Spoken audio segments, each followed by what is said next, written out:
So this meeting is recorded. If you have any criminal confessions to make, don't make them here, make them somewhere else. Yeah, I hope that we won't have lots of technological problems. I recommend that you put gallery view on if you haven't done so already, because that allows us to see everyone else. And I think what I wanted to start with is, as Magda already suggested, a brief round of introductions, because that would be nice so we know who is here today. And I think what would be useful is that if you introduce yourself, tell us your name ideally, maybe also tell us your preferred pronouns. I think that would be useful. So yeah, we can create a space that is as supportive and as inclusive as possible here today. And then there's one more thing I wanted to say, and that is that this workshop will happen in English, but we don't assume that everyone is a native speaker or has English as a second language even. I think that's important to bear in mind.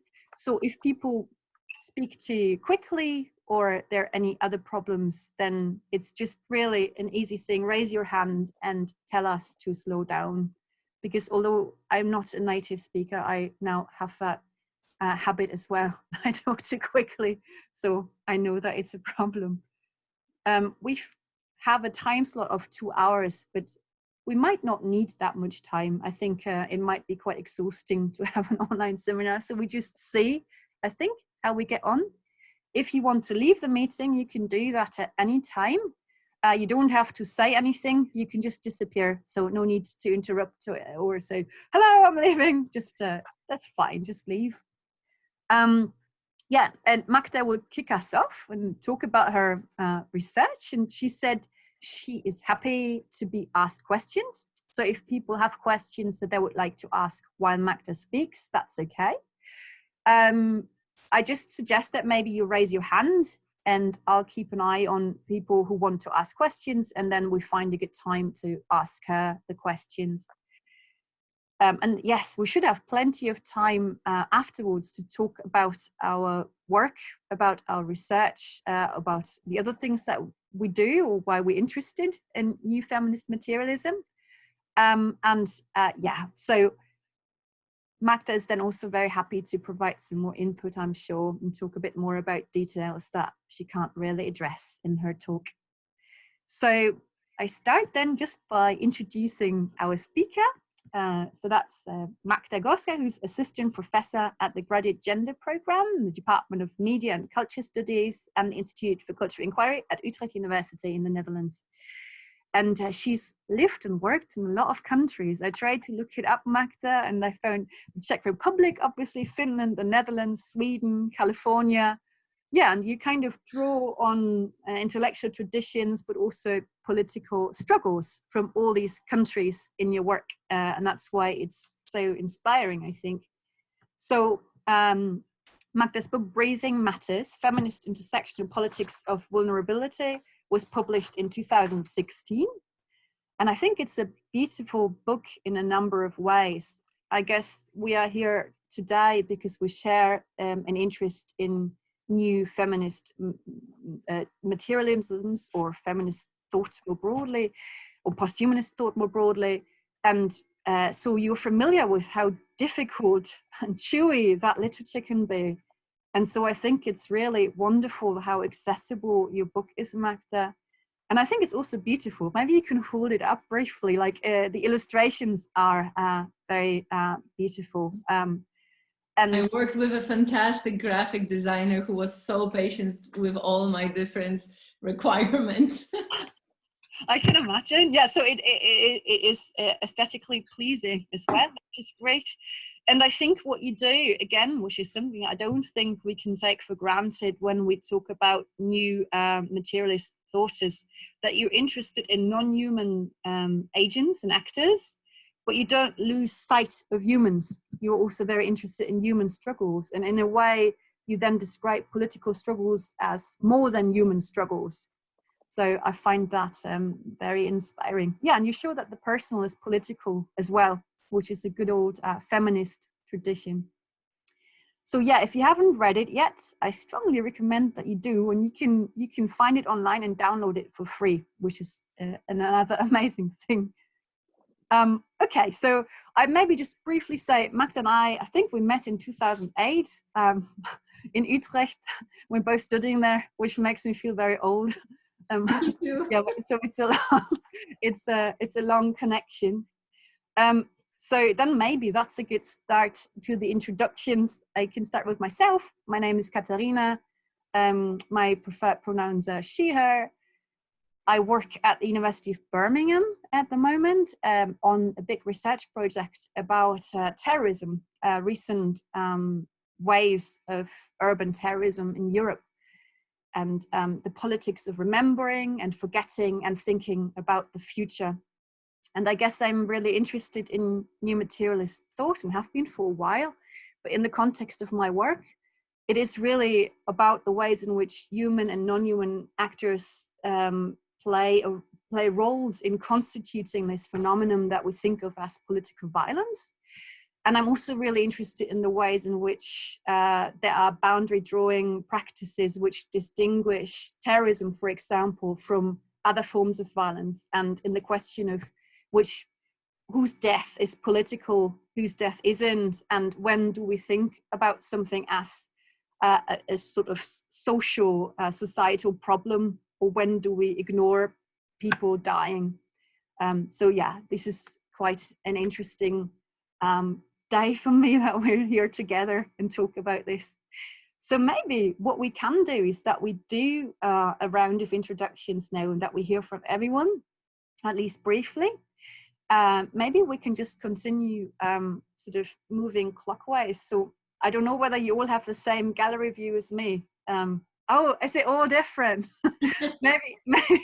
Okay, so, and I can't even throw something to the next person. So maybe I'll just, why don't we do it like this? The person who introduces themselves chooses the next person to introduce themselves. So I choose Marie. Sorry, I have to unmute myself. Yeah, okay. Hi, I'm Marie. I currently work at KCL, King's College London. I'm a Branco Weiss Fellow there, working on a project on distance, like kind of the cultural conception of distance, and therefore also proximity. And that kind of led me down the path to be interested in entanglement and interconnectedness. Yes, and I'm really excited to learn a lot from you. And my pronouns are she, her. Great, thanks. Oh yeah, now I have to choose someone else. I'm going to choose Ina. Hello, everyone. My name is Ina, and I'm an associate research fellow at the University of Exeter at the moment. And in 3 weeks' time, I'll be a lecturer in German, also at the University of Exeter. My pronouns are she and her. And I work on, so I'm just finishing, working on my first book, which is about sexual scientific life writing. So I look at the ways in which gender and sexually diverse individuals in the early 20th century wrote in order to create a kind of modern sense of modern sexual subjectivity in order to create a livable life in the context of sexual sciences, so sexology and psychoanalysis, but which doesn't have very much to do with feminist, new materialist feminism. But my new project is on the sexual politics of nature and how sexual sciences looked at non-human life more broadly, to kind of maybe queer nature, but not really like that. But yeah, but think more broadly about the kind of possibly queer potentials of nature. Oh, and I nominate Hadil. Hi, I'm Hadil. I'm from Saudi Arabia. I'm a PhD student in the University of Birmingham. My research talk about intangible cultural heritage in my country, but this element of the intangible cultural heritage, it's related with the women. So feminist is becoming more excited for me nowadays, and I'm still reading and learning from it. Great. Oh, this is so fun. Hello. Yeah.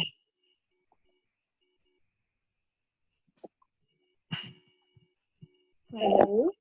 And I think you have to nominate someone now. Oh, yes. Can you nominate someone else? Yeah.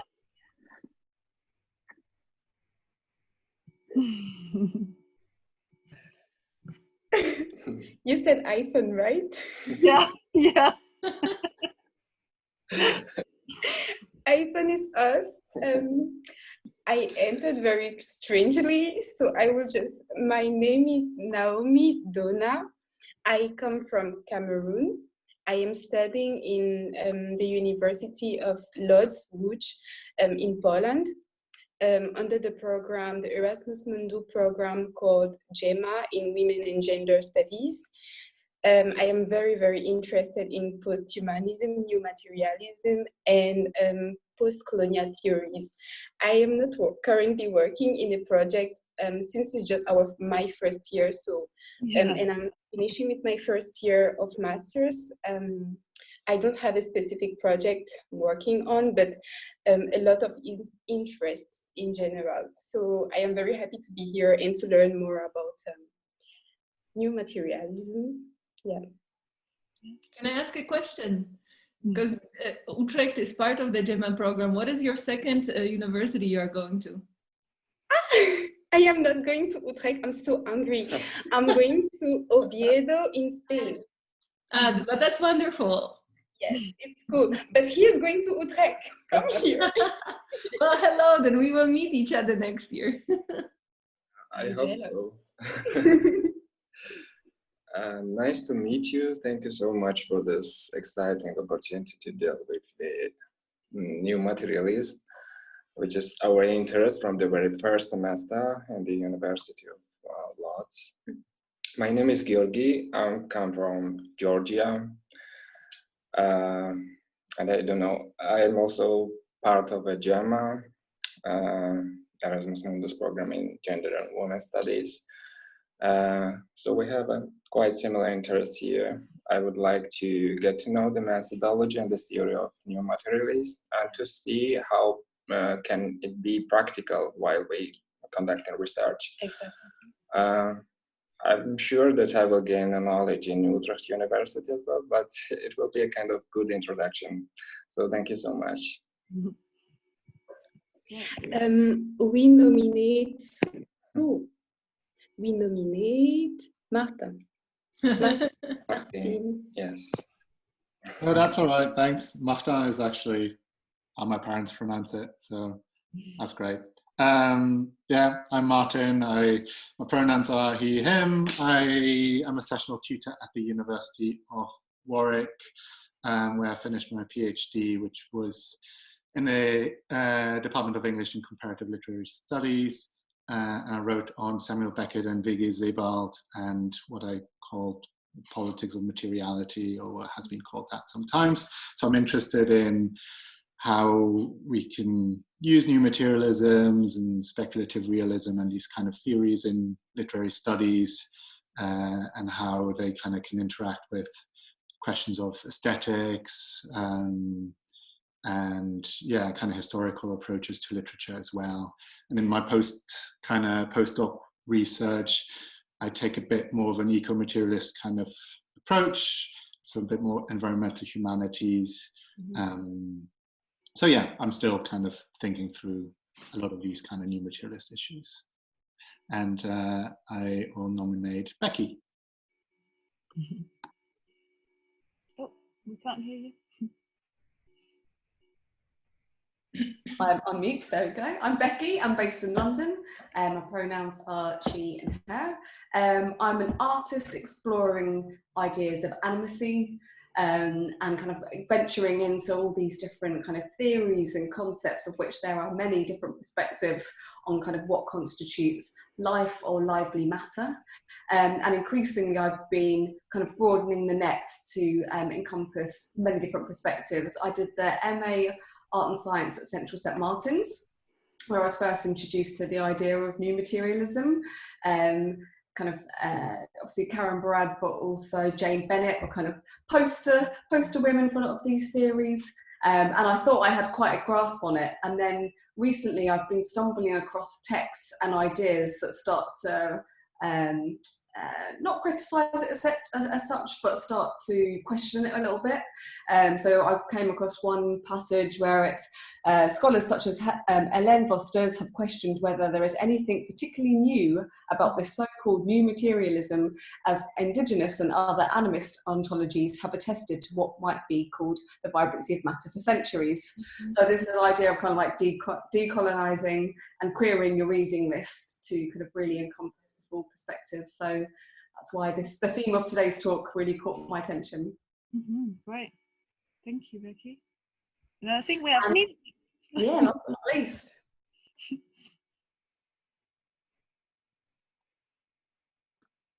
Hello, I'm Mime, and my pronouns are she, her. I'm a PhD student at the University of Surrey, but I submitted my thesis and defended it. My Viva examiners pointed out that I don't deal with, so I do a post-colonial reading of feminine writing.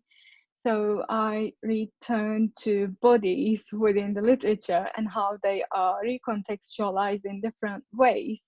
And my examiners pointed out that I don't deal with criticism on Sisu as essentialist, and that I should look into new materialist feminism. So I'm quite new, but I want to develop my understanding of the theory.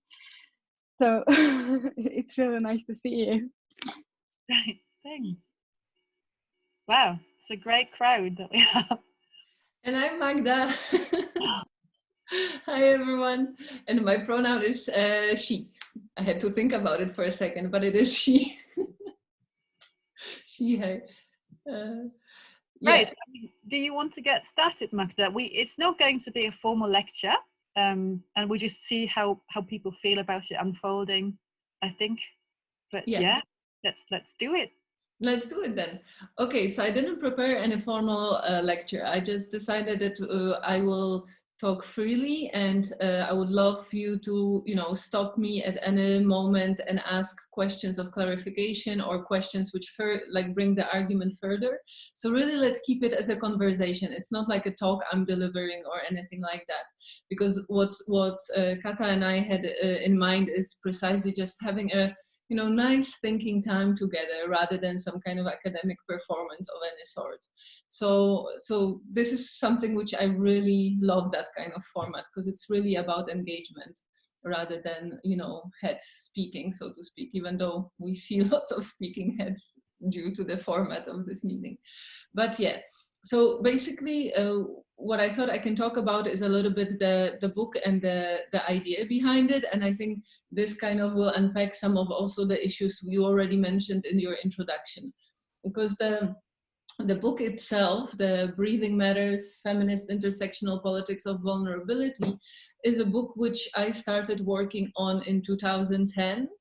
And breathing was a way for me to engage with the question of everyday materiality and agency of bodies. And then later on, I added affect. Irgendjemand aus Holland oder Leeds oder keine Ahnung. I think we have a new participant. Can you see us and hear us? The participants are called Yafa. Okay, I guess I just continue. And yeah, so the idea was I started from the interest in bodily agency and material agency, because of course material agency is more than bodily agency, as well as body is more than just matter, right?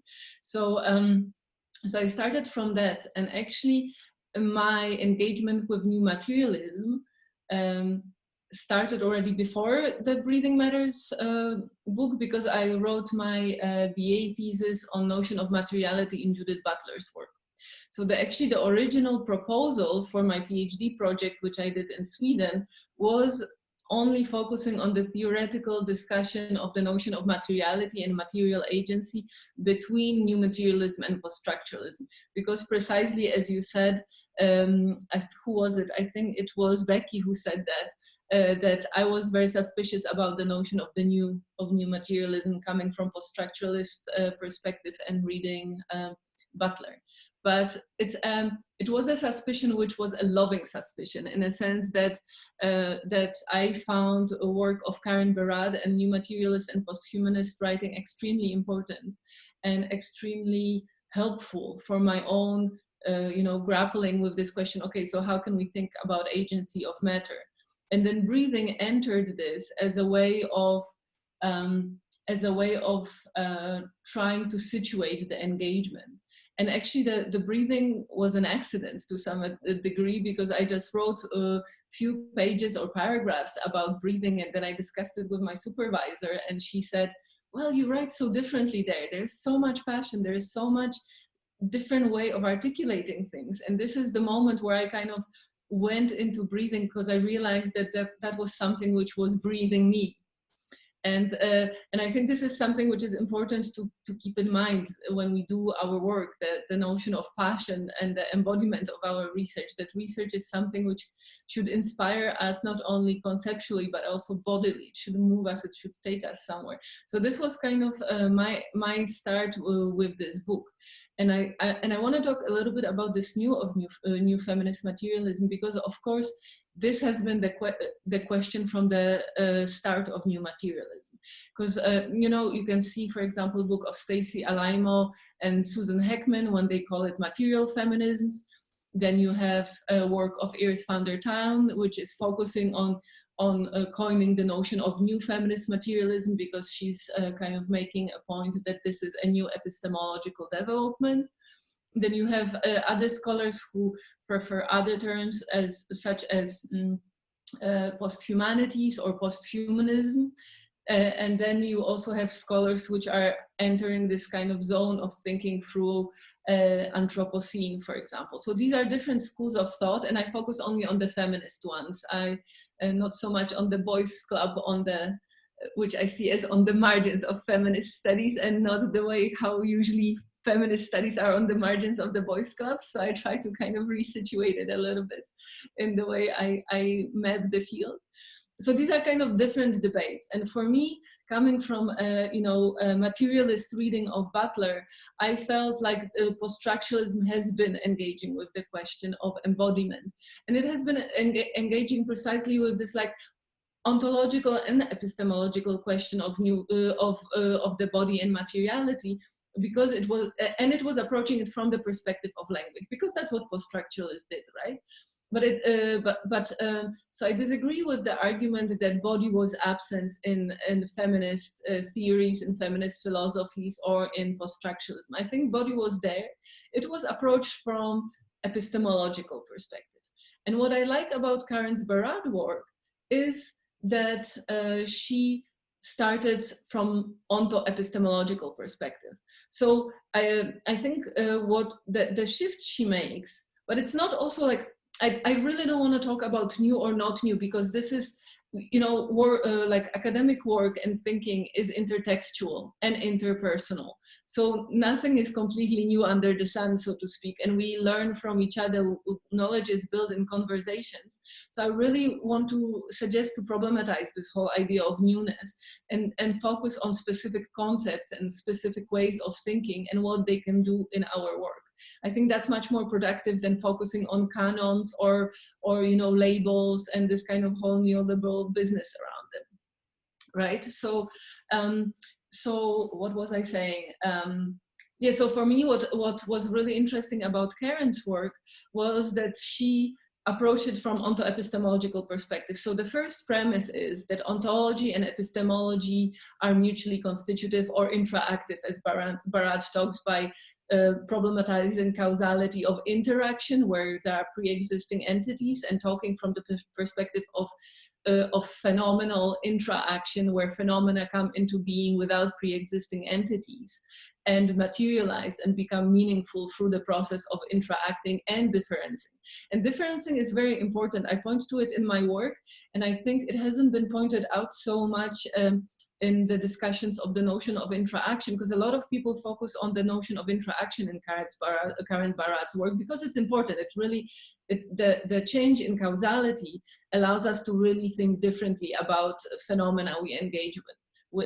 But at the same time, some people have been criticizing the notion of interaction for flattening everything, that everything is the same, everything is interacting with everything, and therefore how can we talk about power relations, right? And so this was precisely my interest, because as you generously said, Kata, in your introduction, the notion of power and the situatedness of the human within the post-humanist thinking is something which I'm grappling with. And so for me, the notion of power was central. And I realized that, you know, when we talk about interactivity, we always have to talk about differencing or differentiality at the same time, because every interaction also constitutes difference. Every interaction is happening at the same time as differentiation. And that's exactly how the boundaries of phenomena come into being. At least this is my interpretation of Barad's work. And I think this is something which helps us then understand how power relations operate and how hierarchizations in society, for example, happen. So they are interactive, but at the same time, like, you know, the way how Barad was accused of flat ontology, as I said, where everything is kind of, everything matters in the same way. And I think her notion of difference is precisely a way of trying to say, no, that differences matter and differences are necessary. And that's what I find important for thinking about power relations. So this is kind of like a short intro to how I'm thinking about Barad, that for me, you know, the onto-epistemological perspective is something which allowed me to think you know, through what we call entanglements in more Deleuzian sense, but I don't work with Deleuzian framework so much, so I don't want to speak to that school of thought. But about this kind of, about the way how world is constitutive and constituted, both materially and discursively, right? So it's not one or another, it's, and it's also not one versus another, because also some people were kind of interpreting Barad's work as dismissing post-structuralism, dismissing the role of discourse and language, and prioritizing matter. And this is not what she's doing. Like, of course, when you read her post-humanist performativity article, she makes a provocation. And this provocation rubs people the wrong way.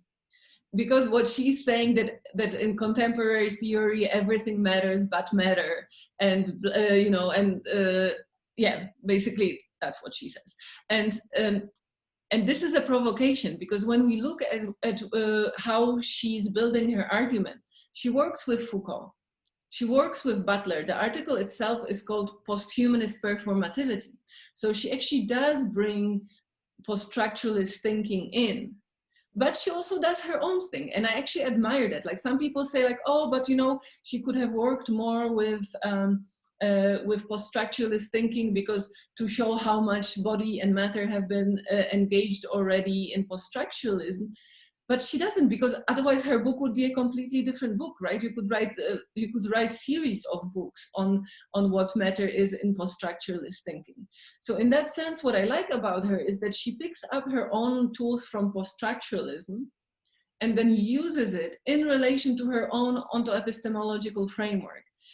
And therefore, for me, that's exactly the resonance. So that's what I say when people say like, oh, but what about, you know, post-structuralism and new materialism? This is kind of my response to it, because I see that she's trying to do it her way. And I think this is what we are all trying to do when we are writing our books and articles, conference presentations, and so on, right? We try to engage with what kind of resonates with us, but also make sense through our own research process and our own way of thinking. so this is kind of this is kind of the theoretical framework of Karen Barad within which I work. And of course, I also mobilize work of other people, such as, for example, Stacey Alaimo and her notion of transcorporeality, which I find extremely important for understanding of embodiment, which is something which I find important, and which also helps me thinking about breathing, right? Because when we think about breathing, what is wonderful about it is that it challenges everything we know about the human as it was built within this colonial Cartesian framework of the human as a man. And we could also, you know, we could go into the decolonial critique through Sylvia Wynter, for example, but I don't want to take this path because this seminar is more about new materialism. So for me, for example, what Stacey Alaimo's work does, and her notion of transcorporeality, which I really appreciate, is that it allows to conceptually articulate what breathing does as well. Because when we think about breathing, to come back to my start, is that when we think about breath, where do we locate it? Often medically, physiologically, it's located in the lungs and in and diaphragm, right? But when you start looking at it from the new materialist perspective of interactivity and differentiation, we realize that it's more about a flow. It's more about the metabolization of bodies and elements and environments together. That's one thing. Another thing which breathing, I think, is doing, which is so amazing, is how it challenges the notion of the Cartesian subject and the idea of the human embodiment as something which is bounded, something which ends at the skin. So when, you know, the human body is this kind of, you know, contours of what we are seeing when we look at each other. Because with breath, you cannot say what is the inside and the outside, right? What is the outside is the governing force of your ability to live, right? So if we were sitting in the same room, we would already constitute each other through the air we are breathing, because we would be sharing not only our viruses, which are so scary these days, but we would be also sharing, you know, our bacteria which are living in our gut, and so on. This is, for example, what is so amazing about dogs. I have a dog, you might hear him at some point, and I'm training him to be my assistance dog because I live with some mental health issues which he's helping me with. And what is amazing about it is that not only that air is something we share and we breathe together, but actually we think often of air as this empty space between us, right? But it's totally not empty. So what my dog does is that he's able to read breath.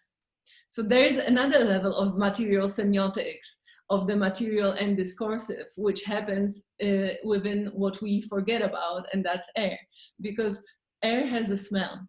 So for example, if the level of adrenaline rises in your breath, in your body, because for example, you are about to get a panic attack or you are getting more anxious, the smell of your breath changes. And so for example, my assistant dog is able to read my breath, which is so fascinating, right? Especially when we think about the notion of language. That's another kind of conversation we could have, right? About like new materialist thinking about language. And I try to do it a little bit in the book, but it's kind of, I had to cut it. So it's kind of like just dispersed a little bit. But so what he does is that he's reading my breath and he's able to communicate with me and help me not to get a panic attack, for example. And I think this is what the new materialism and post-humanist way of thinking has been very useful in the way how we decenter human as this bounded subject which is in control of the world, because the new materialism and breathing shows us that we are governed by the world as well. And govern is a tricky term to use here, but I couldn't think of a better one in that moment, right? And another thing which I'm trying to do in my work is that I do post-humanist writing and reading, but with an anthropo-situated perspective. And I call it anthropo-situated because I think we need, like, well, we can do whatever we want. I think it's important that everybody does what they want to do in their research. But for me, it is interesting to think about what is the role of the human in that and how we can think the human without reproducing, again, this Cartesian understanding of the human. And all the binaries like nature, culture, and so on, which this way of thinking about the human is created. So I decided in my work to focus actually on the human kind of counterintuitively from a post-humanist perspective, and focus on the way how bodily agency connects also to affective agency, because I also write about anxieties and panic attacks, which I touched upon in relation to now talking about my dog, but also about the way how embodiment and affect is agentially enacting our subjectivities and politics. So in the second part of the book, I'm talking more about the way how we can think about politics as this kind of practices which happen on the quotidian, individual, and structural level. And this understanding of politics is really important for me, because I think we need to broaden our understanding of politics. So the conventional understanding of politics is very much based on understanding politics as something which happens on the street, something which happens in organized governmentality, something which happens in policies. But what about, for example, people who cannot participate in that kind of forms of political organization because of, for example, mental health issues or disabilities, right? But I wanted to start thinking about how our bodies enacting politics too. And for example, Stacey Alaimo's work shows that pretty clearly. She has this concept of proletarian lung, where she analyzes I think it is, what's the name? It's the glass fiber factories, and she's discussing how the fiber kind of sediments in the lungs, and then she talks about proletarian lung as a moment where body puts a limit to how much body can take, and kind of puts the limits against the ideas of productivity and exploitation of workers, which is, again, it's and what is important about it is that we cannot idealize this kind of agency or politics as something which is great, because of course, if you are suffocating from a panic attack or from your lungs being contaminated with glass fibers, it's not cheerful or easy politics. But that's exactly the point, that politics happen in so many different on so many different levels, and it's not about politics which should be glorified the way how we know, the great revolutionaries who are, on the front lines of our narratives of revolutions and so on, right? I think in our what moves people towards revolution? It's the experience of oppression, and this is where, for example, Frantz Fanon's notion of combat breathing is really interesting, when he's kind of talking about the way how embodiment and affect is constructed through everyday state violence, and how it creates this kind of target bodies which kind of live under the pressure of this state violence. But this is also something which mobilizes us and creates also need for resistance. So for example, what I'm interested in is what pushes us into resisting when enough is enough. So, and this is kind of a little bit connected to my next project, which I want to do, which is on the question of suicide, so social and political suffocation, for example. But I haven't had time to start that yet, so I cannot tell you more about it. Okay, I don't know how long I've been talking, and I could, oh my God, I think quite long. So how about I just leave it at here and we start a conversation, because I could go on, and that's boring. I think we cannot hear you, Kata. Yeah, I was also just saying fine. Thank you to start with. That's really, that's really rich. And I guess that people have their own thoughts and ideas and questions, things that they'd like to pick up on. I think one thing that I'd like to ask you, and again, that's something I've been struggling with when it comes to new materialism and how I can use it in my work, is that it's the question of how we can use data and how we collect data, how we analyze data. Because I think in some of the work that you read, it's almost anecdotal, and then you say, oh, and here's a sea creature that does that interesting effect that I'm just talking about. And then there is a wave over there, and that's really interesting. But then it's really another thing when you work on questions that, for example, historians, political scientists would look at in very different ways.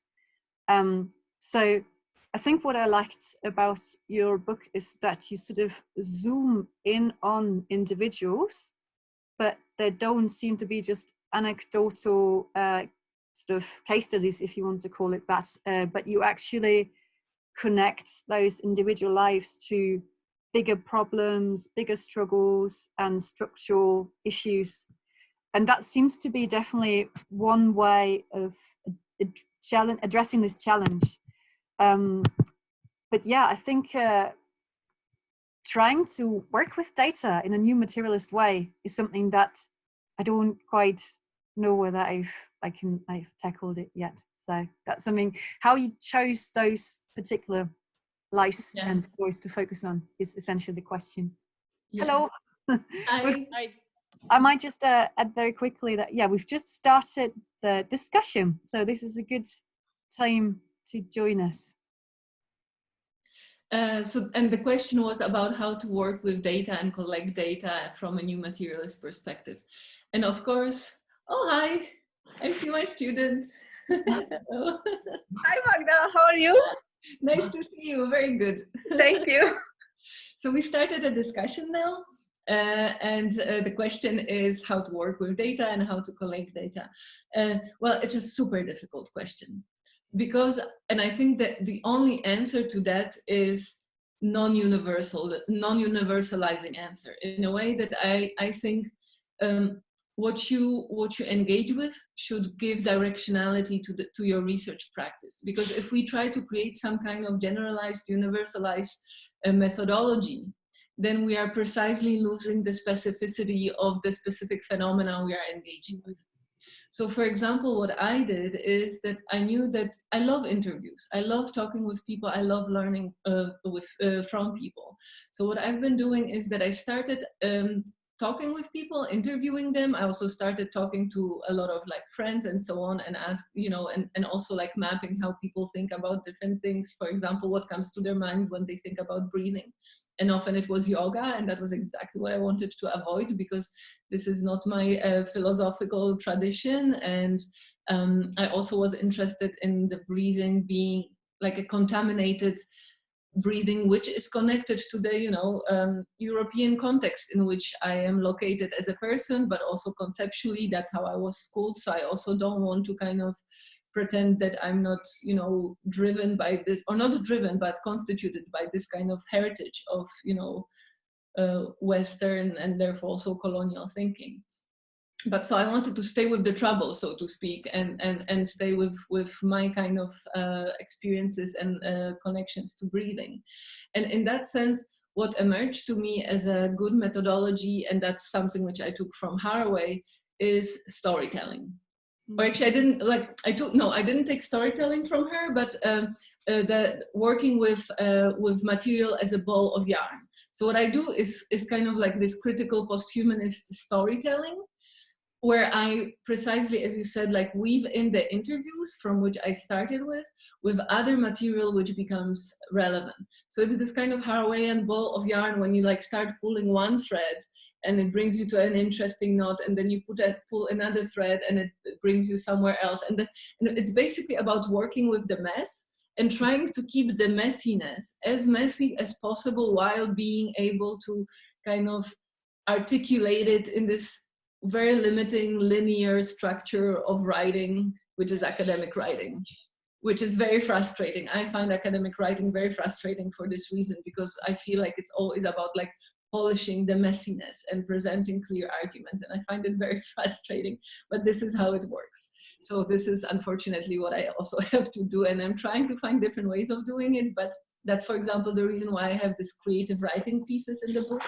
And I can show it, for example, like this one, I Can Breathe, where I try to kind of connect another kind of more poetic way of resonating and bringing another phenomena which haven't been explicitly part of my discussion into the kind of the atmosphere of the book.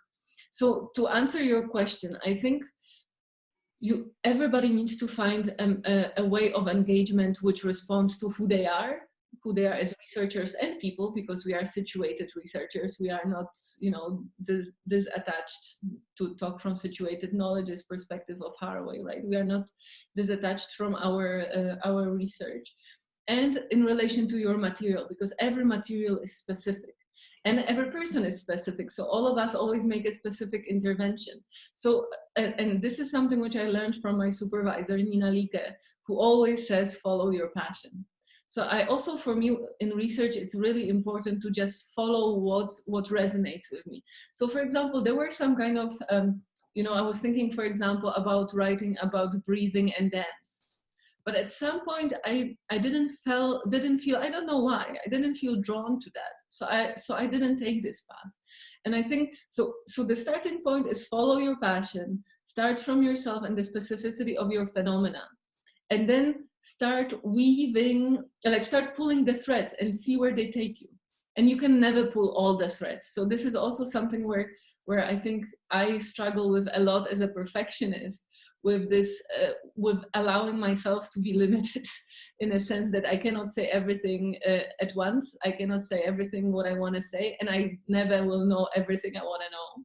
And accepting it and drawing those boundaries, right? So making some interactions which are creating these differences, differentials in that sense.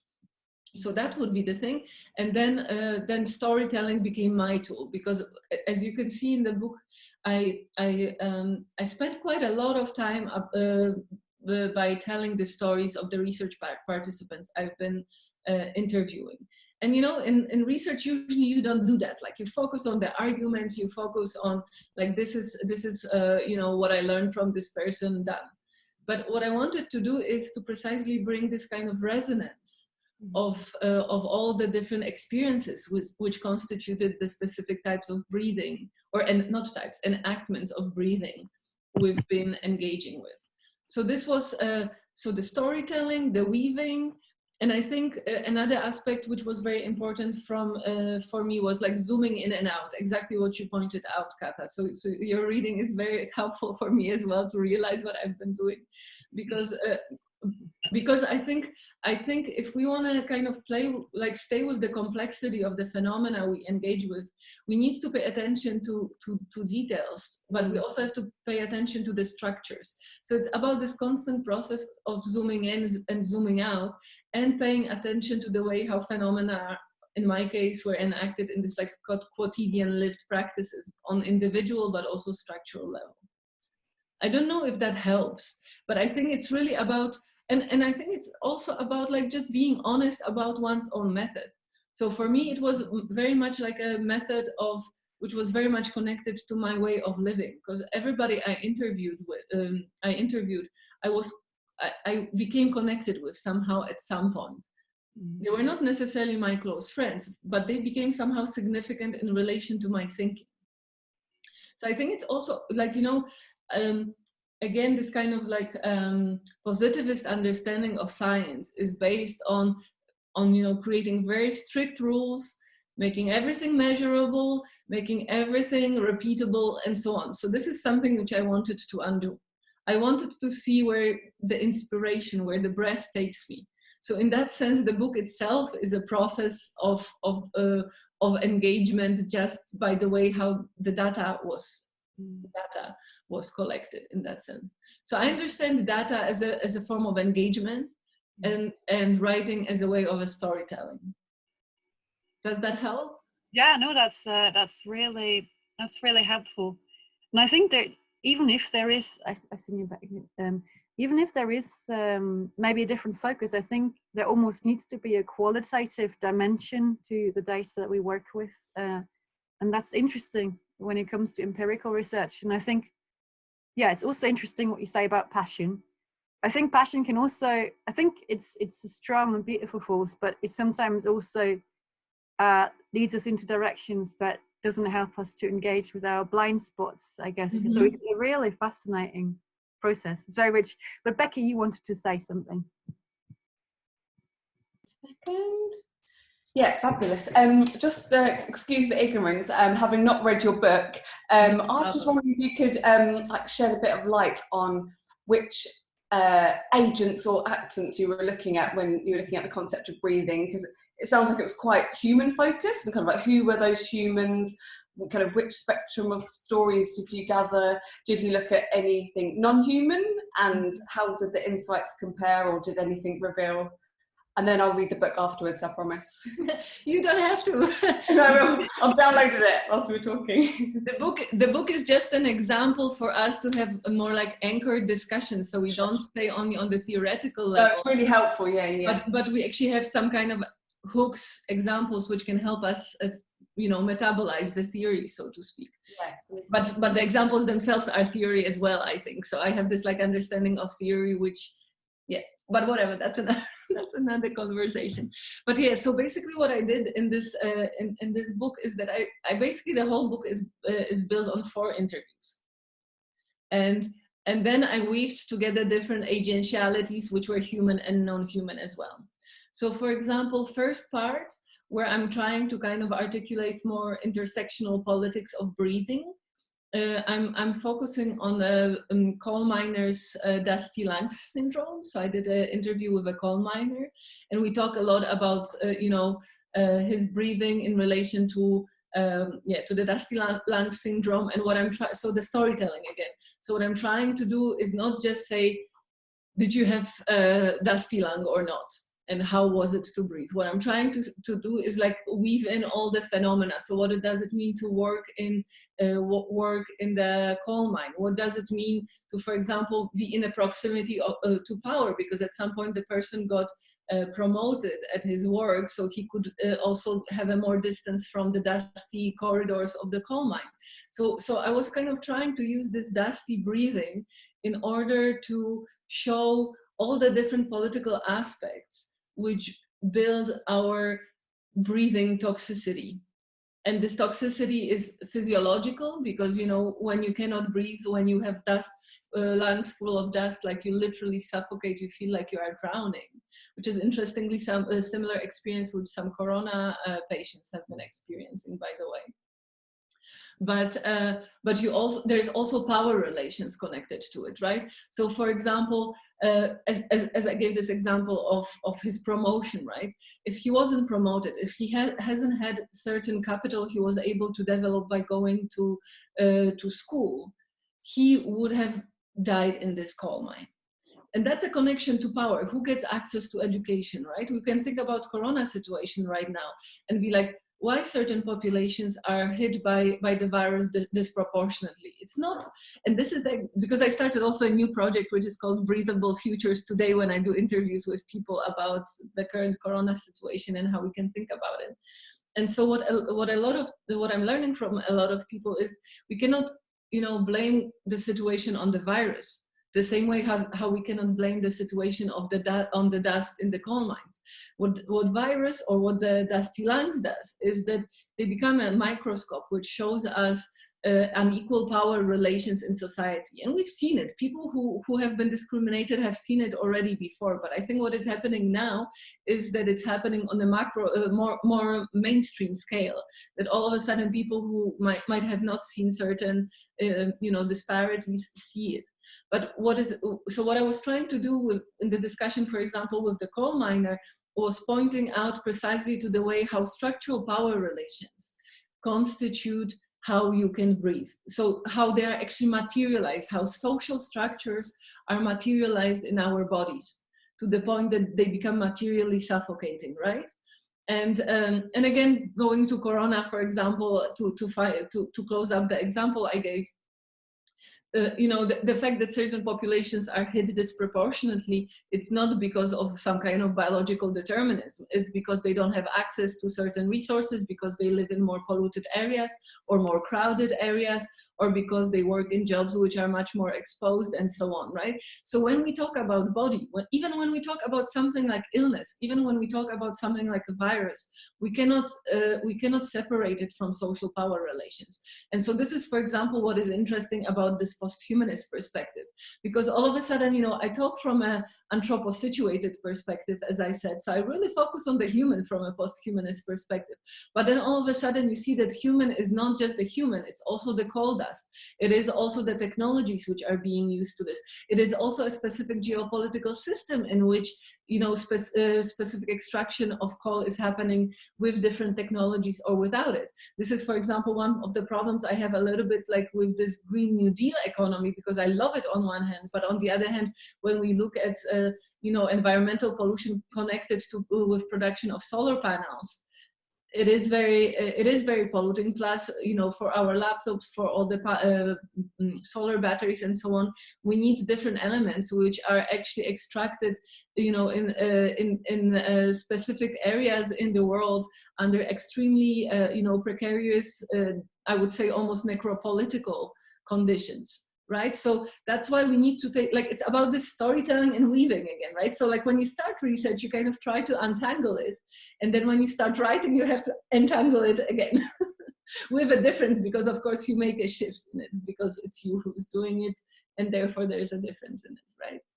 So this was, for example, one thing. Another thing I did, and I will not expand to such a detail because otherwise I can talk forever.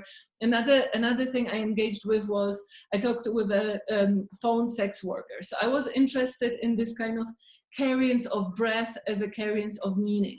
So how breath carries meaning, and phone sex work was you know, very interesting way of entering it in terms of how actually breath produces meaning, which in that case becomes sexualized, but it becomes form of communication. So I was interested in the meaning making, not from a perspective of language, but from a perspective of what body does, what kind of meaning body produces. And of course, this is already structurally, post-structural, it is already linguistically informed and symbolically informed, but that's exactly the point. It's not like if I focus on the perspective of body, it doesn't mean that I forget the discursive, right, or symbolic.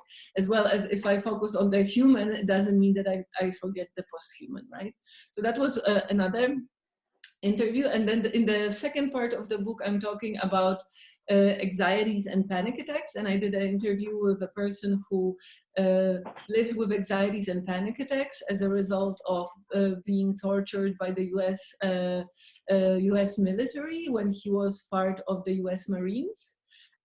So we talk about that and a lot about this kind of like, you know, violence within the Marines and yeah, and stuff like that. And there we talk also about his companion dog, assistance dog, where I'm precisely discussing these issues of air as being full of information, which I talked about in the introduction. And then I did an interview also with a psycho and physiotherapist who was talking about the way how breath and bodily posture and affective life are connected. So that was another kind of way of engaging. You know, when we think, for example, about mental health, we think about, you know, oh, I need to manage this, I need to manage this. There's a huge industry around that, which you know, tells us how, you know, by, I don't know, doing certain exercises, you will feel better, or if you push hard enough, that's the neoliberal logic, then you will overcome it, and so on. And what she was showing me was how actually, you know, our material, our flesh, is also effectively enacting us, and how our affect is enacting our flesh. So that was another part of the book, and there I developed this. So in the first part of the book, I developed this concept of matter work, where I wanted to talk about the way the work that bodies do, and there could be also a Marxist analysis of it, which I would have loved to do, but I had no time to do it. But there is an interesting Marxist connection to it, which is not really outspoken in the book. And then in the second part of the book, I talk more about the corpo-affective aspects. I bring embodiment and affect together in order to show how precisely bodily and affective living is mutually constitutive, well, with a difference, of course. So that's it.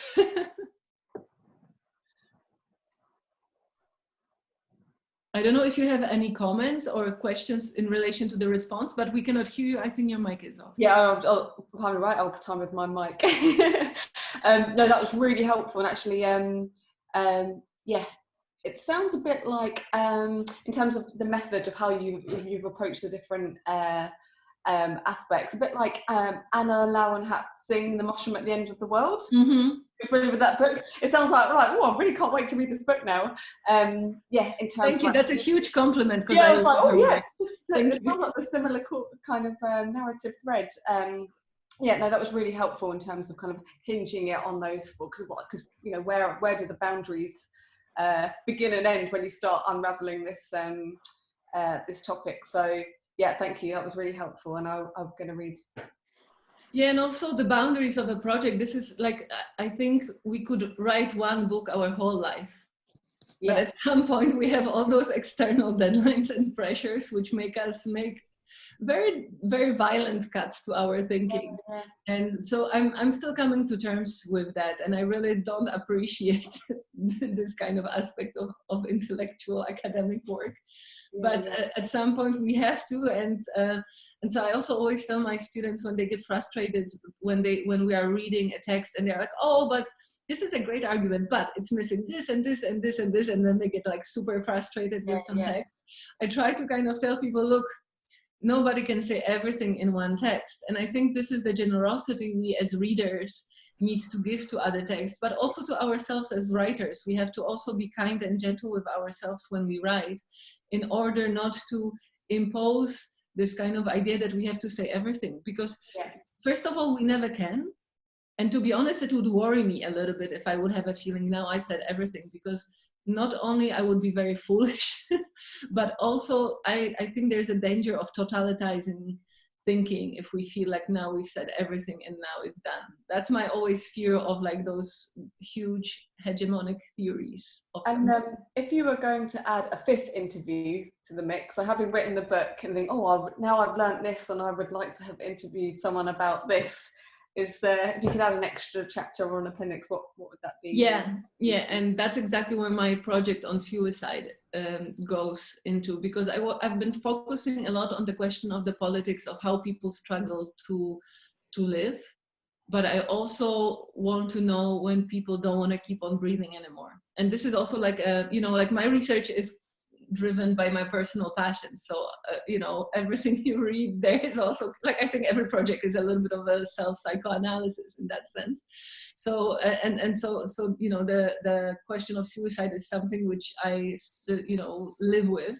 And so I'm really interested in like thinking with people about when life becomes suffocating to the degree that you don't want to keep on breathing anymore without individualizing it, because suicide is very medicalized and individualized phenomenon, and it's very stigmatized and so on. And I'm interested of like forgetting the whole stigmatization discourse and looking into it in terms of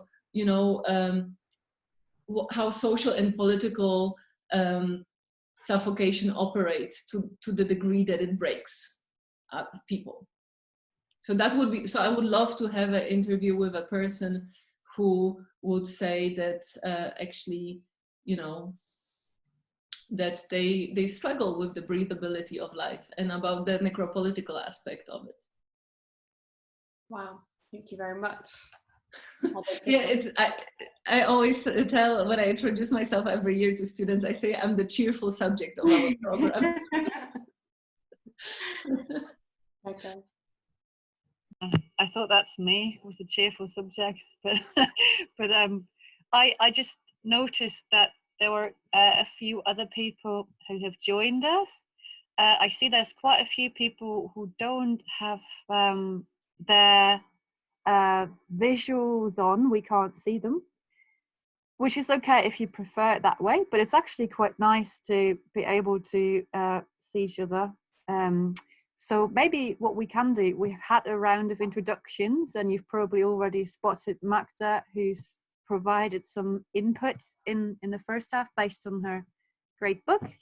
And so maybe what we could do now, just very briefly for those who've joined the discussion, is if you want to quickly introduce yourself, just tell us your name. With some people we can see names, but with others we just see galaxy-wide too, for example. So you could just briefly tell us your name. Yes. Yeah, that's you. And then maybe if you also want to tell us your preferred pronouns, that would be quite useful.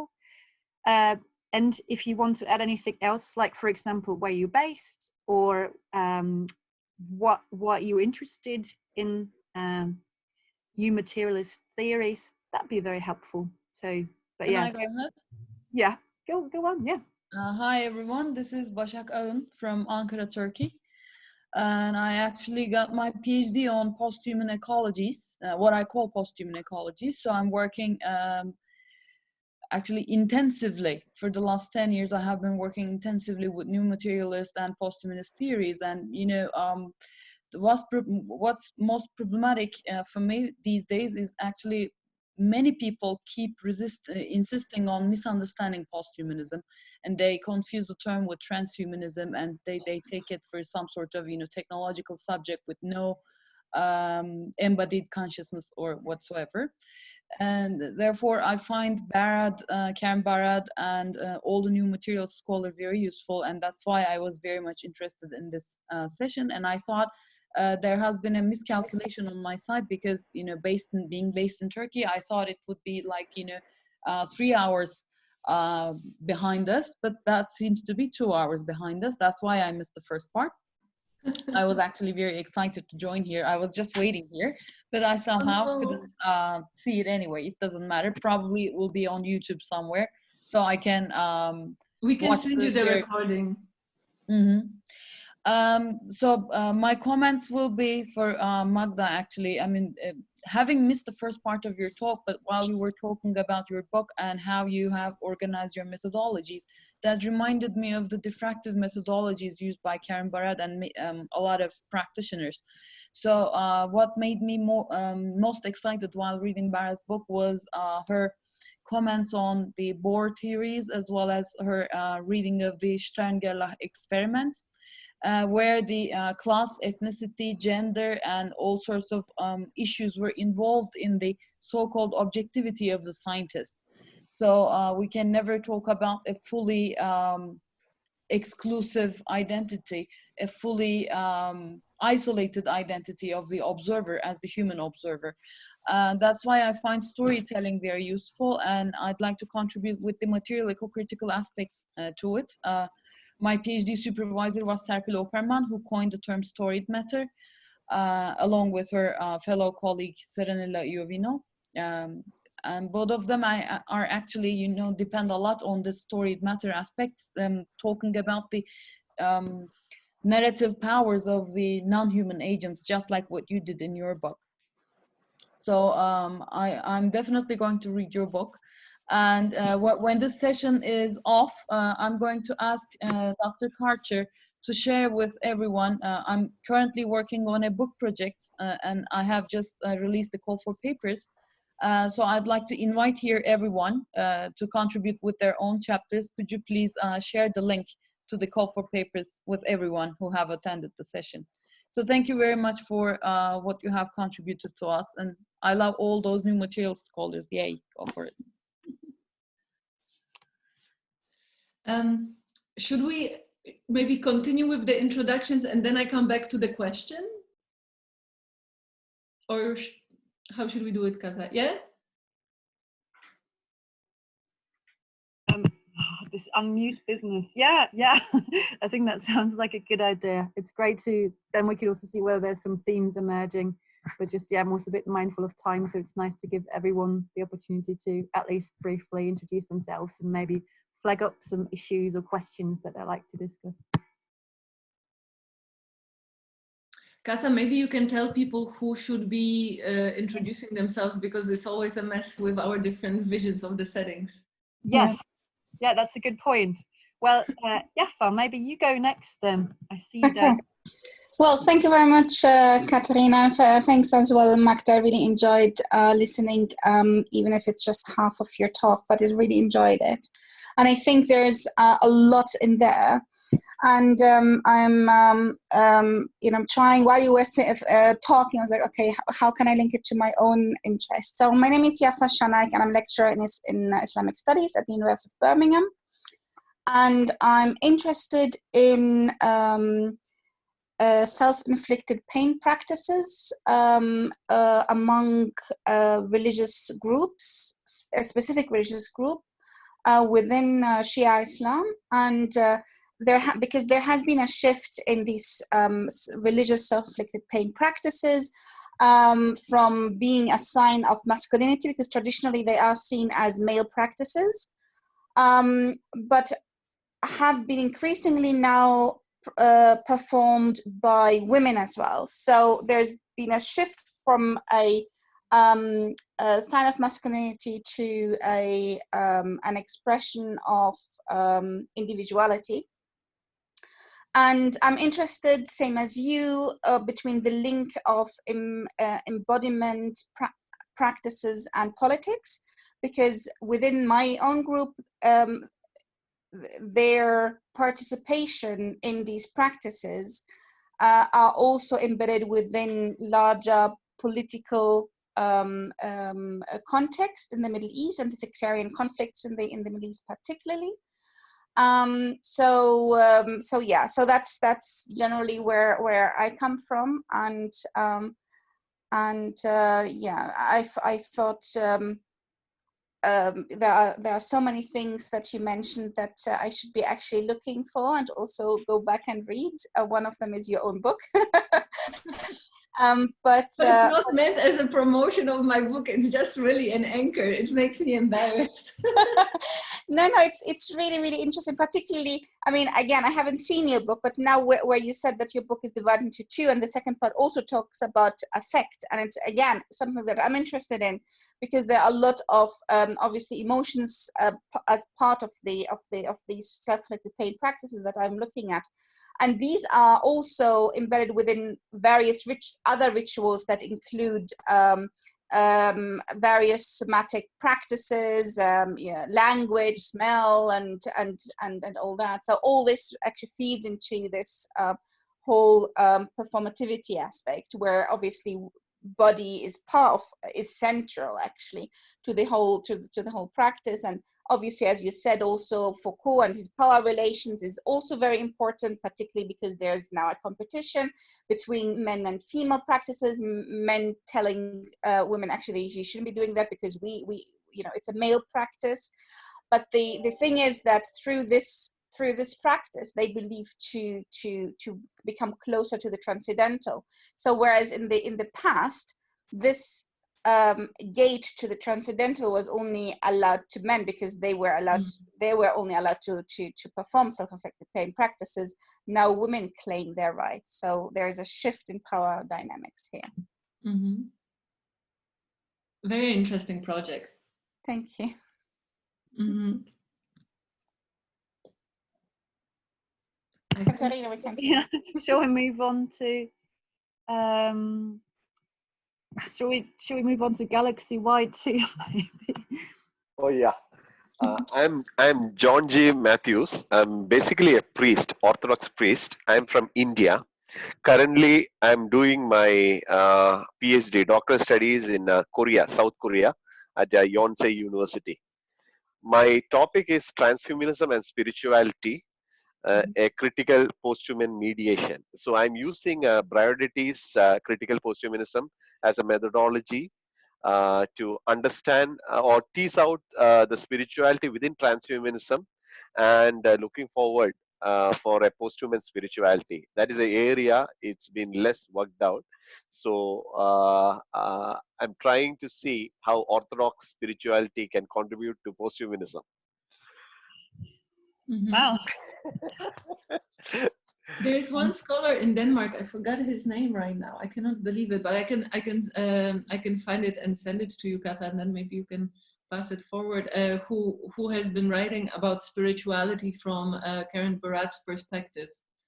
But I have to look up his name because it could be interesting. I don't remember which school of spirituality he's been engaging with, but maybe there could be some interesting resonances. Thank you so much. Thank you so much. Please help me. I think we have lost Dagmar, or she was set up. there's a few people who I only see names, and I can't see faces. I don't know, you're also muted, so I don't know whether you are part of the conversation or want to be part of the conversation. If you do, oh yeah, hello. Now I can see. This is Anastasia. Hi. Yes. Hi.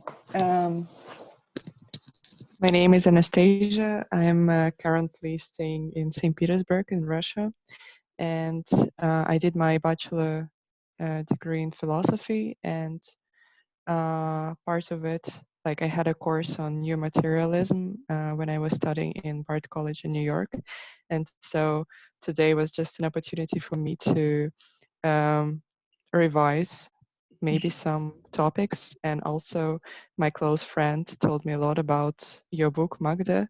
Oh. So I was, yeah, she's really impressed, and so I really wanted to just join in the conversation and yeah, get to know you.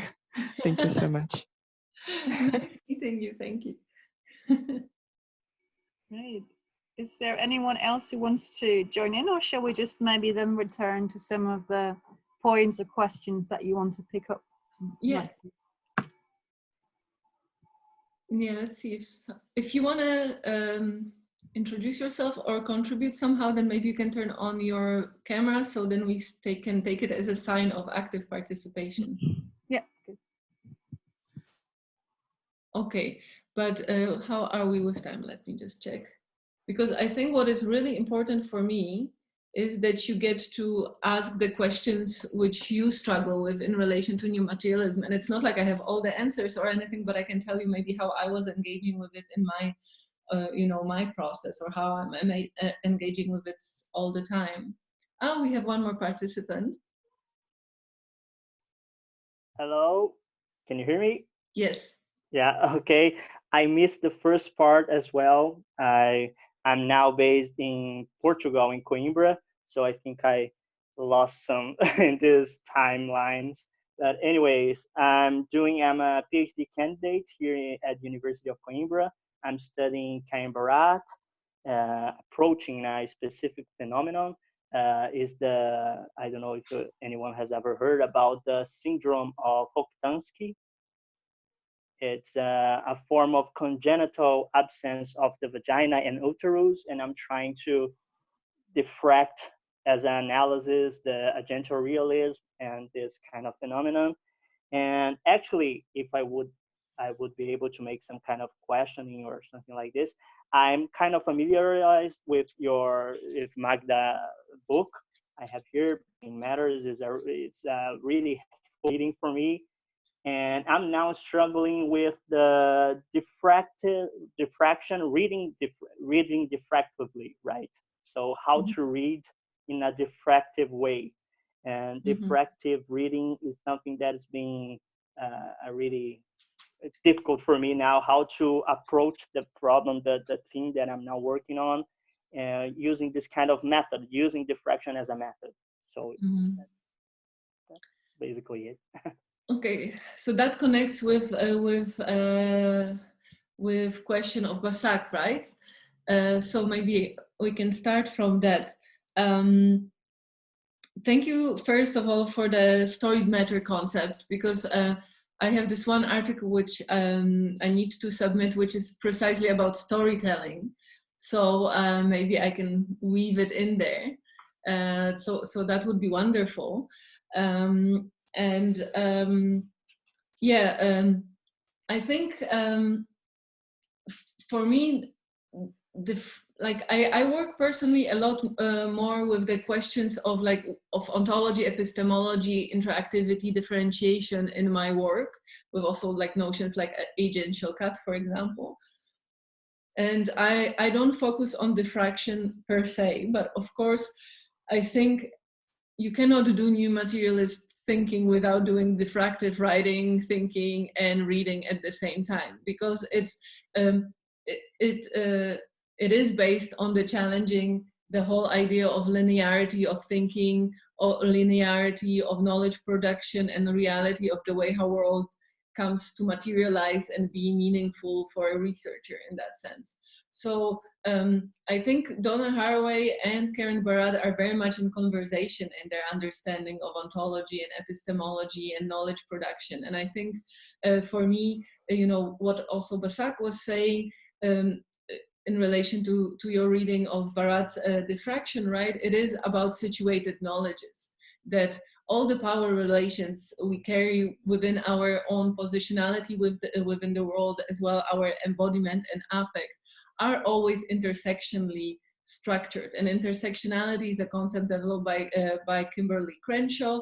I started the book, first chapter of the book is with intersectionality, because I'm trying to think intersectionality in new materialist terms, precisely because I think intersectionality allows us to articulate interactive differential power relations in society, which happen on this quotidian, individual, and structural level. So for me, diffractive reading is reading, writing, and thinking is always a practice which requires, which is required by writing, and so on. So I think you cannot do new materialist writing without doing the diffractive, or I don't know, I cannot. And for me, storytelling is a way of doing it. I think the diffraction and you know, and Ball of Yarn by Haraway resonate with each other. They are very different metaphors with different effects. But for me, the way how they affect my writing is that they very much resonate with each other in terms of how to put it, weaving together stories. So because I think, yeah, it goes back to what I already said, right, about the way how, like, when we engage with specific phenomena, we kind of have to pull the strings, but then we have to weave it together. So I think the big challenge, and maybe to Kayanas, to go to your concept, the challenge of diffractive reading and writing is that the practice of it, I think, or the practice of reading and thinking is a practice of carrying thoughts and letting them, digesting them, metabolizing them as we go in our everyday life. I don't know how it is for you, but for me, thinking happens all the time and none of the time, so to speak. It's not only the moment of writing, although writing for me is an important moment of thinking, but sometimes, you know, we metabolize things, we digest things as we go. And therefore, I think diffractive reading and writing is closer to the way how I experience reading and writing and thinking. But the problem is that, and this is exactly also the problem of language, which I found a big challenge in writing in the new materialist sense, is that our language and our structures of publishing and writing are limiting our possibility of this kind of metabolizing process. We need to kind of create a clear argument, right? I also work with students when I supervise them, and this is often the challenge, right? Students start doing research and then everything is messy, everything is connected, but somehow you need to produce this clear argument which goes from A to B and C, and you have to be this omnipotent and extremely knowledgeable subject which takes the reader on a journey, right? Takes them by the hand and says, like, this is my argument. And this is, I think, the challenge of this diffractive writing and reading and thinking, because we kind of, you have to kind of twist your mind, your body, your thinking, your affect on and off all the time, because there's one form of engagement and then you have to kind of discipline everything. That, for me, it feels disciplining, I hate it. So you have to kind of discipline the phenomena and your reading and your writing into this like clear, polished argument. And to be honest, I don't have a solution for that. Like, of course, I write in that kind of way. Sorry, I'm trying to find a way where the sun doesn't come into my eyes. Maybe I just move backwards. So what I'm trying to do, like, I haven't found an easy solution apart of writing in a non-linear way. So what I do is that I use a lot of creative writing exercises to kind of start from the entanglements of things I'm engaging with. So for example, when I was writing Breathing Matters, I wasn't still sure, like, oh my God, am I really going to write about breathing? Because at that time, it was 2010, and people, when I told them that I'm, you know, in gender studies writing about breathing, everybody thought, like, what's wrong with you? Like, what does breathing have to do with philosophy, with theory, with feminism? You must, like, how can you even think of doing something like that? So, you know, there was a lot of kind of pushback, this kind of, you know, not by my supervisors. My supervisors were the ones who allowed me to actually explore it. That's another story. But what I wanted to say with that is that when I started this project, I had to convince myself that I want to write about breathing, that it's something which is indeed a question of feminist politics. So I would start this creative writing exercise, and I would write about it in a free writing form for, let's say, 10-15 minutes. And then I would, you know, start writing different vignettes. And at some point, you know, it made it to different chapters. So this was kind of my, let's say, diffractive methodology of writing, that instead of trying to sit down and write a linear chapter from A to B, which I in general think, I don't know anyone who is able to do it like super linear in a super linear way, but maybe there are some people who can do that. But instead of doing this, I feel like I write more like different vignettes and different thoughts, and then I start connecting them, and then, you know, I write something about, you know, my interpretation of the interview, and then something appears about the interview, I don't know, for example, about gut bacteria and how gut bacteria have effect on depression. And so I start writing about that. And then I slowly start kind of weaving things together into this linear argument. So I think this would be, you know, in relation to this like diffractive writing and reading and so on, I would say this is kind of the practice I have. And in relation to Kata's question of methodology, that I try not to force myself. I try to do this academic writing somehow differently, which corresponds with how I carry thoughts and ideas in me. Does that make sense? Okay, it's so funny that I cannot feel the vibrancy of the room to know if I'm telling like something which relates or if it's just like me going insane. Okay, so that was, I think, there was also like one thing about, and I don't know, I'm sorry, I forgot to write your name, the person who appears as Galaxy White too. Were you talking about posthumanism or transhumanism? I'm John. I'm John G. Matthews. Okay, hi. So were you talking about posthumanism or transhumanism? Because I didn't catch that completely. Yeah, actually, it's about transhumanism and spirituality, but I'm trying to read through a critical posthumanism, the Braidoti's methodology. So, like transhumanism is, as everybody knows, it's like, you know, bringing back all the enlightenment and other modernity things.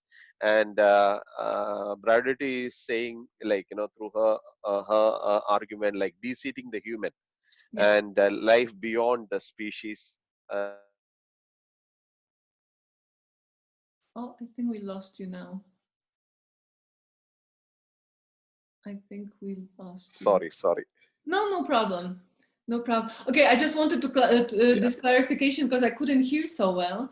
But I think that precisely connects again to what Basak was saying about the differentiation, right? Because this is often also like when I introduce to students, you know, posthumanist thinking, I make a differentiation between humanism, transhumanism, and posthumanism, because all those different humanisms are, you know, sometimes mixed together. And I think this differentiation is very important because transhumanism is politically, I would say, extremely problematic, and it actually brings, and it has completely different goals, because it kind of it goes in the direction of creating, let's say, if I overdo it a little bit, like creating a superhuman, while posthumanism is precisely about challenging the idea of human superiority and exceptionalism and so on, and rather looking at the way how human is constituted through what is the non-human, and therefore deconstructing the notion of the human completely, right? And this is, for example, where I think there should be a lot of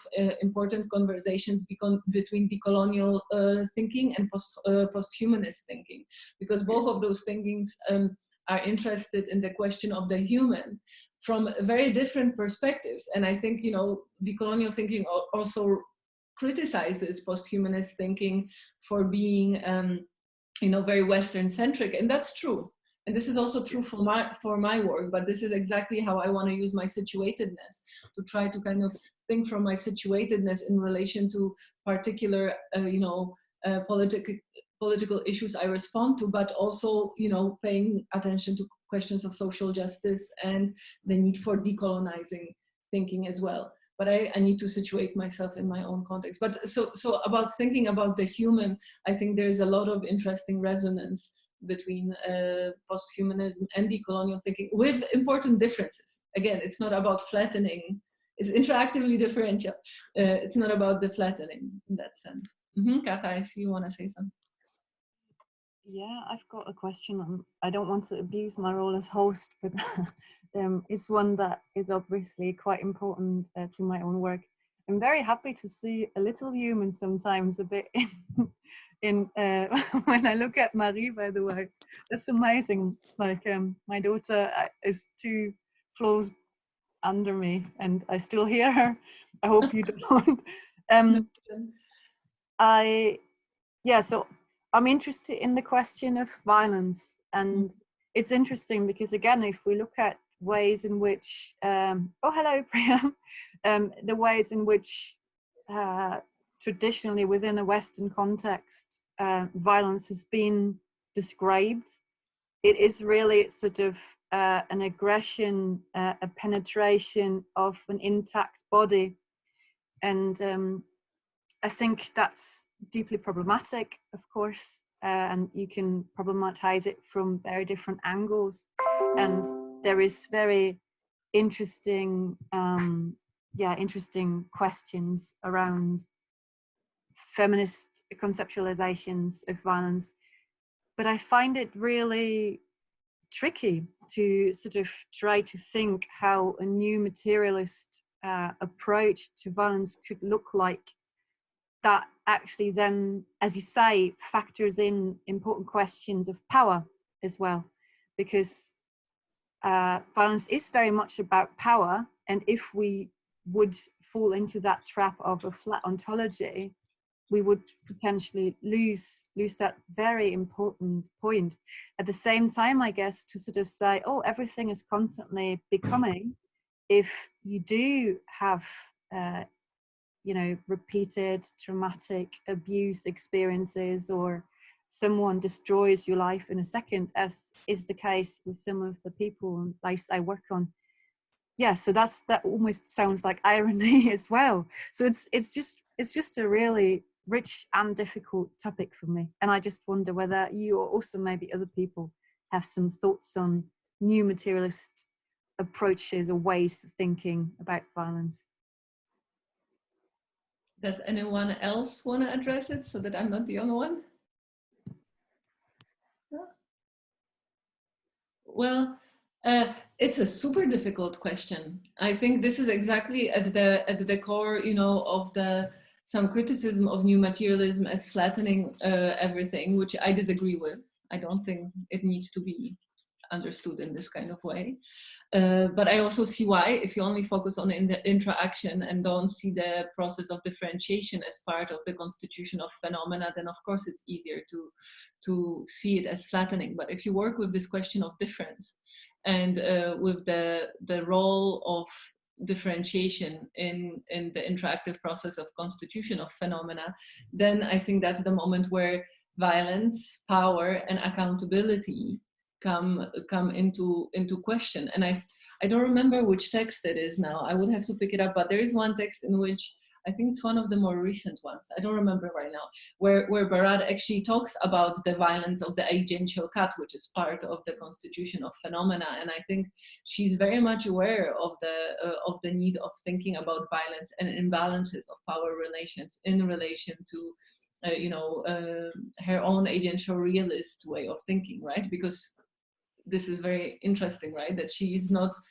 coining or marking herself as a new materialist. She has her own way of doing things, and the new materialist label has been put on her, right? But so within this agential realist perspective, I think she's very much aware of that. And it's also, you know, every relation is to some degree, no, I take it back. Relationality always has potentiality of violence. And, you know, touching other, right? Touching oneself. Proximity, families, social relations, all of that is always embedded in the need of negotiation, of relationality, boundaries, and so on. And this is exactly like coming, like materialization and discursivity of phenomena are in that sense, you know, also part of the violent production of meaning and boundaries, right? Violence is part of it. I don't know why, like, you know, maybe because notion of interaction and coming together has some kind of like resonance, symbolic resonance of, you know, everything is hunky-dory or something, but that's not the point. This is precisely the thing that, you know, these are processes, but these processes are as, you know, generous as they are violent. Like, this is also the same, like when I talk about politics of anxieties and panic attack, this, like, you know, panicky breathing, it has a political potential, but it's also very ambivalent in the way how it, you know, breaks worlds apart and how it immobilizes a person when you have a panic attack, right? So I think ambivalence is a key word here in terms of working with violence, in the sense that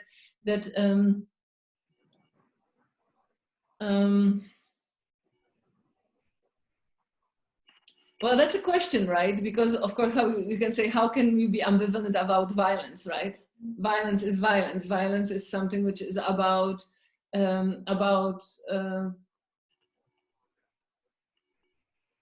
creating some kind of effects, yeah, unwanted effects. Inflicting pain. Inflicting pain, exactly.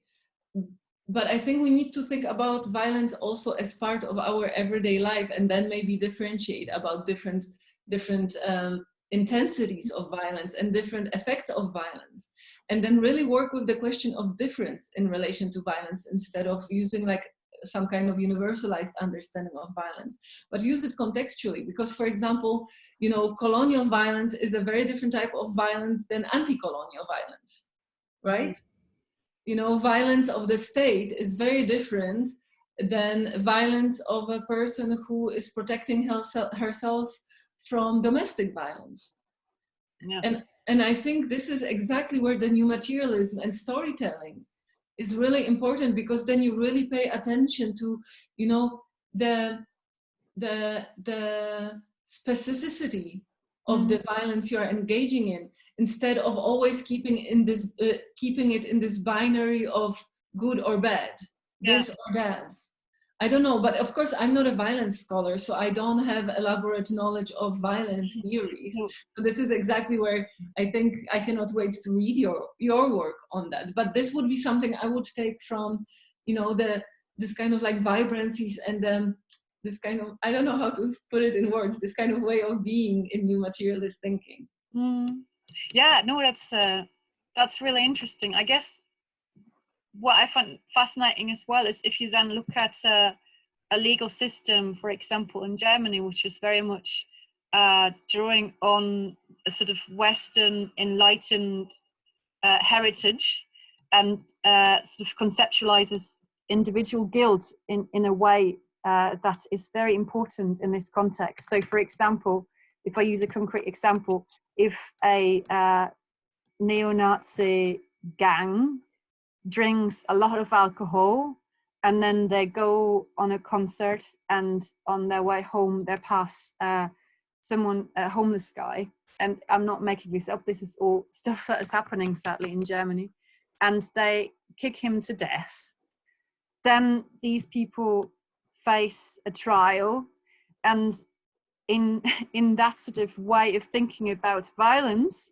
the judges would say, this was not an act of terror because it wasn't intentional, it wasn't planned, and these people had so much alcohol in their blood that they were not really able to think as we would expect from a rational subject. So that's really interesting because that then has a depoliticizing effect on an act. So what I actually hope by using new materialist or post-humanist thinking in this context is to say, well, alcohol plays a really important role in this, but that doesn't make the whole act less political. It doesn't make it less violent in any way. So I do think it can be quite productive, but at the same time, I see it as a very risky endeavor. So I'm a bit scared by my own research. But I think we need to do that kind of scary thinking in that sense, because, you know, it connects again to what we were talking about the coronavirus when I mentioned it before. You know, don't blame, like, social structures of inequality, which are hitting people with the virus disproportionately, have been existing before the virus. So the question is, don't blame it on the virus. Don't blame it on the alcohol. Understand the structures of social power relations that create the possibility, the ideologies, the conditions for such an attack to happen, right? Yeah. Plus, we need to also think about what kind of definitions of violence we make, right? Why something is understood as violence and something is not. Why, for example, something is labeled as the terrorist attack, something is labeled as an attack of an accidentally white man, right? Rather than terrorist attack or right-wing terrorist attack. And also, like, why we understand violence in relation to infliction of some kind of material consequences to bodies or specific, you know, the hegemonic parts of society. And we don't understand as violence, for example, the fact that, you know, big companies are polluting people's waters. That, you know, like we can think about Flint, for example, we can think about indigenous struggles to recognize, to get waters recognized as you know, as forces with rights, as it's happened in Australia, right? Why? So I think the post-humanist way of thinking can also help us understand violence beyond its hegemonic definition. And I think we need to redefine these terms. Mm. Yeah, and as you say, that's a very contextual project. I'm seeing that it's already 5 to 5. Oh, wow. That is. We haven't heard anything from Priyam. Well, you've sent a little message, Priyam. So maybe you want to say something. Otherwise, I guess if there are some points or questions that people would like to make a quick one, we have time for that. But I suggest that we stick with time because Magda, you've been really amazing, but this must be quite exhausting. So. It's quite fun. It's so nice, you know, to be in conversation about things I care about and not be on my own all the time because I'm quarantined on my own with my dog. I mean. That's great. So is there anyone who'd like to say something? What was in the message then? Well, Priyam, I don't know whether the quality is better now, but I thought everyone got this message. Priyam sent a message, I'm sorry my audio and camera don't seem to be working, but I'd like to introduce myself. I'm Priyam Mathur from India, doing a PhD in philosophy and looking at the idea of body detachment from a post-capitalist and religious perspective. Thank you for making me part of this conversation. Mm-hmm. Yes, super. Yeah. I thought it was also a question. Okay, so let's take one question or two and yeah. Everyone reached the point of, I have lots of questions, but I really don't want to dominate the conversation. Is there anyone else, especially someone who might not have said something? I'm the teacher.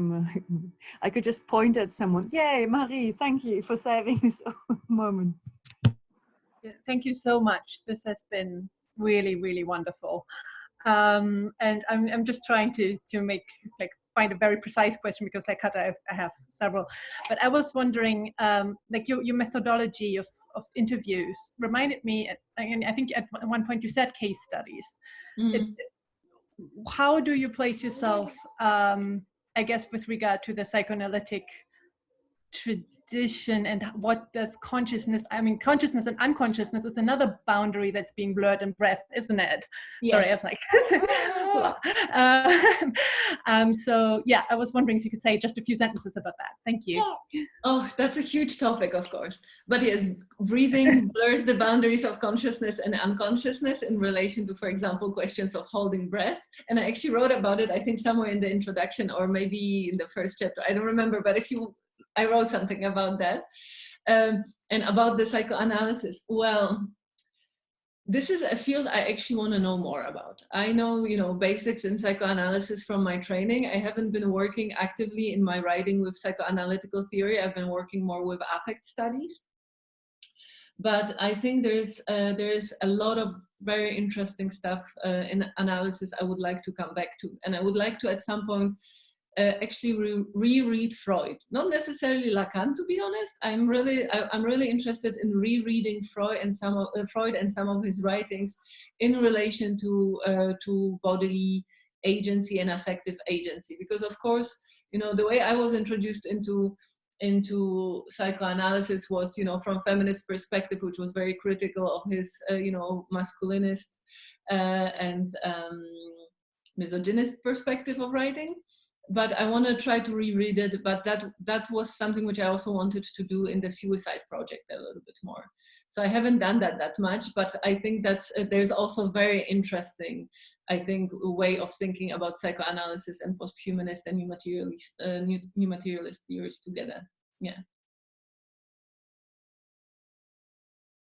And I think unconscious is a complete part of our, writing and researching. Absolutely, thank you so much. So the last question?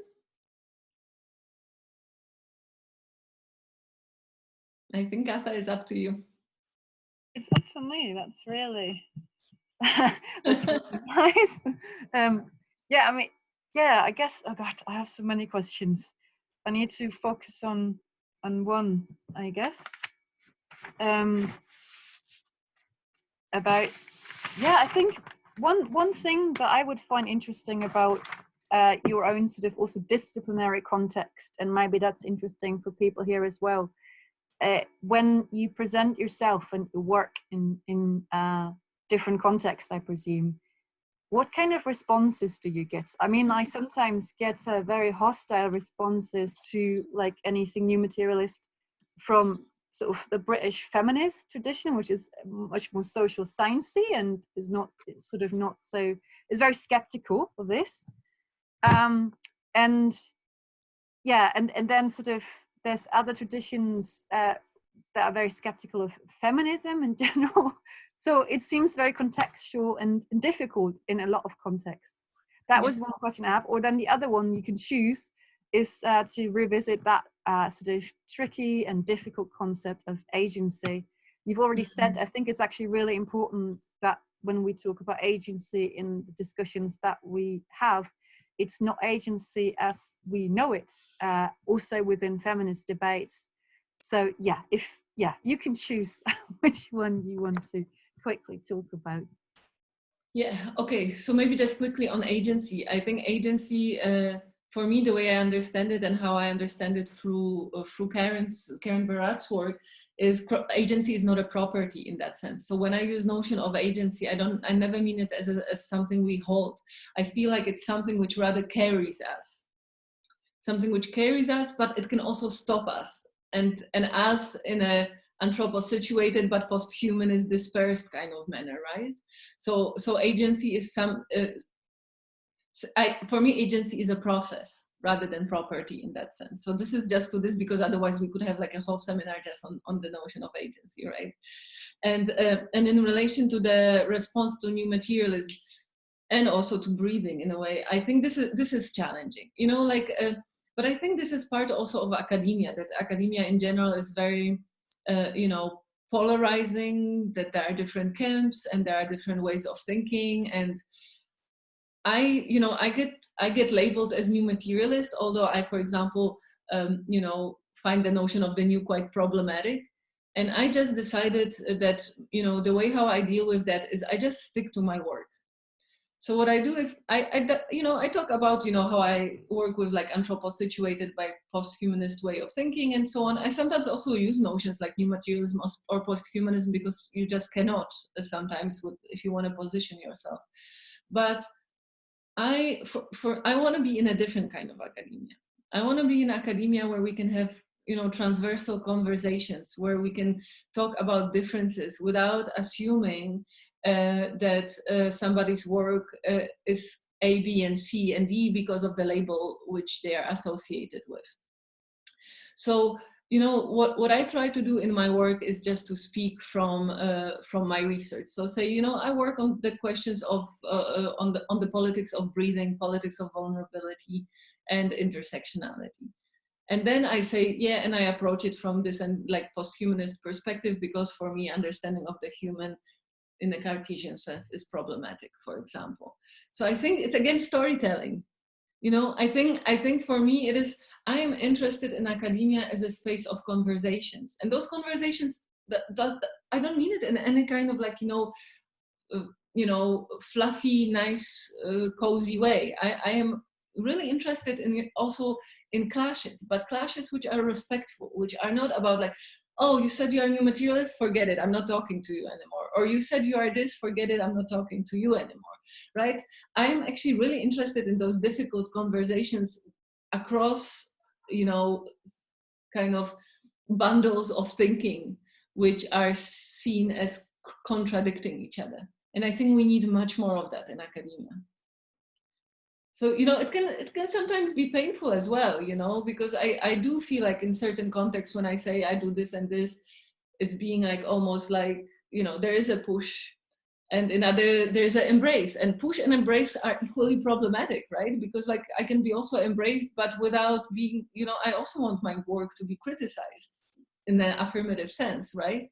So I think we just need to do a lot of that kind of conversations as we are doing now, although now I'm talking too much for a conversation, right? But it would be really nice to have academia which is more about thinking together rather than thinking against each other. I think that's a really nice thing to conclude with as well. That we need to talk more, but also, yeah, maybe clash in friendly ways. Sounds really good.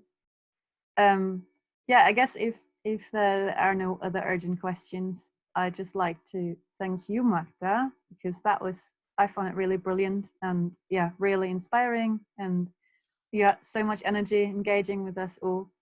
And I'd like to thank everyone else. It's not easy to get access to these Zoom meetings, and sticking with it is even harder.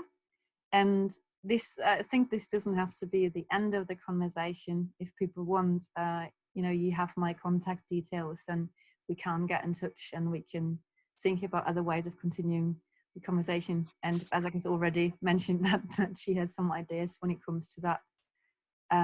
So yeah, I think let's stay with the trouble. And thank you very much. As I said earlier, we have recorded this, so I will figure out how to upload it, how to save it, upload it, so that the recording is made available as well. Yeah, thank you, everyone.